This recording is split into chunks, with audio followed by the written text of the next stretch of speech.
కాటిపల్లి వెంకటరమణారెడ్డి అనే నేను శాసనసభ సభ్యునిగా ఎన్నిక అయినందున శాసనం ద్వారా నిర్మితమైన భారత రాజ్యాంగం పట్ల నిజమైన విశ్వాసం, విధేయత చూపుతానని, భారతదేశ సార్వభౌమాధికారాన్ని, సమగ్రతను కాపాడుతానని, నేను స్వీకరించబోయే కర్తవ్యాన్ని శ్రద్ధాసక్తులతో నిర్వహిస్తానని దైవసాక్షిగా ప్రమాణం చేస్తున్నాను.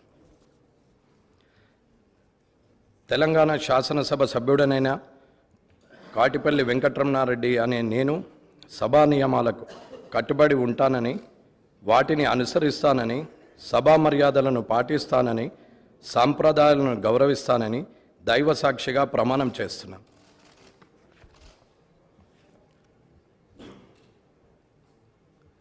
శ్రీ పైడి రాకేష్ రెడ్డి గారు.